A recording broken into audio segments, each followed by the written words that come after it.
Okay, I don't have kids. I'm 35, pushing 36. Been a bachelor playboy for 20 years now.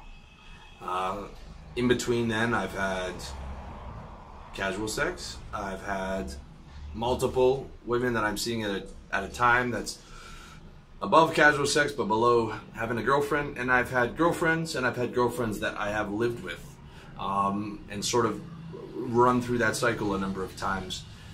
I don't have kids. I'm not married. And at 35, you know, if you haven't had kids, you start to think about these things. Something I've been thinking about a lot, doing a lot of research on. And this is where, again, I like to do my research from guys who've already done it, who know what they're talking about. There's really only two guys I look to anyways, Caleb Jones and Grant Cardone. Those are pretty much the only guys that I'll read in my niche, the lifestyle niche or the personal development niche. A couple other guys, but those are the guys that I like. So Grant Cardone is 60.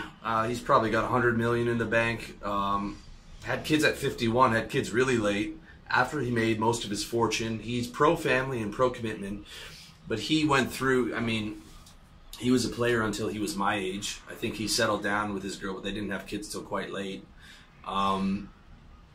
He's pro-family, pro-commitment, but he works 12 hours a day. I think he probably sees his kids 2 or 3 hours a day. He's also super rich, so they got the nanny and the cook and the maid, and I'm sure all that other stuff helping him. His wife doesn't have to work, money for everything, which makes a big difference. But he says, you know, his kids and his wife don't fill him up. They're not enough. He lives number one for his dreams, and then his family. His mission and his dreams come before his family, and then the kids. That's his take on it. Caleb Jones from blackdragonblog.com. Don't let that name fool you. I don't know where he got that name from, but he's got some great information on having kids. He also had kids. He had them. He's 45 now. He had them early. He had them young when he was, I think, 25, and does not recommend having kids. And I highly recommend you check out his article on should you have kids or not. I've got a link to it in the YouTube comments, as well as on the article for this video, because he's speaking in terms of happiness, that having kids makes you less happy, okay? Forget about, we're not talking about society, you know this, I'm not about changing the world, okay? This is about your personal happiness. I know we live in a society, and everyone's upset and everyone's trying to figure out how we should change the world, but none of that matters because you don't have the power, okay? That's the reality. The reality is I want to make you happier. I want to show you how to be happier. So this is just kids from the perspective of happiness, and Caleb Jones makes 6 points on this. So on should you have kids and why he thinks that you shouldn't. This is coming from someone who has kids and who loves his own kids very much, okay? This is what I see with a lot of parents. They love their kids to death, but the actual lifestyle of a parent seems to make people less happy. So first one is, he says, parenting makes you less happy. He links to a couple studies, which you can see in the article, as well as his own experience. Loves his kids more than anything, but from a lifestyle perspective, he said his happiness increased after his divorce, as well as after his final kid moved out, and it was a big increase. And having the kids, the stress, the not sleeping, all the other factors actually lowers your happiness, not being able to live for yourself. Number 2, children. And again, these are the points that he makes, okay?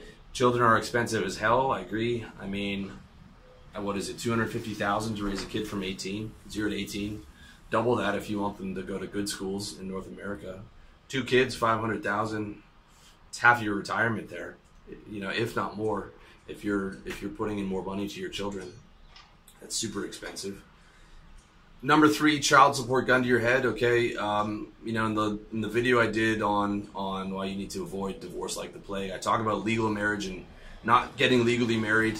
You know, where you can be on the hook for half your assets in alimony, but either way, you're going to be on the hook for child support if you have a kid and you don't stay together with that woman, or even if you were never together.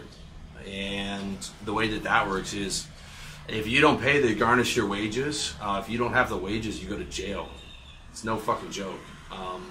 And Even if there's a downturn in the economy or you lose your business, it's like whatever they agreed upon, the amount that you were making when you got divorced or when you had the kid, that's what you're gonna be paying. So serious. That's a serious thing. And it's something that's outside of your control. You can control what you do, but you can't control a girl from leaving. A lot of guys have the pride and think, well, I can do it. Maybe in Saudi Arabia you can, but over here you can't. And the family courts are against you. Child support gun to your head. That's number 3. Number 4, your kid could have health or behavioral problems. That's a big one, dude. I mean, some kind of handicap, some kind of genetic problem, behavioral problems, you name it, especially if that stuff runs in your family. I mean, that would be a very stressful addition to your life, and probably something that would make you quite sad to see that, you know, you have a child who's sick or unhealthy or has a disability. I know that would make me very sad. It makes me sad just to see kids now who have disabilities or something along those lines.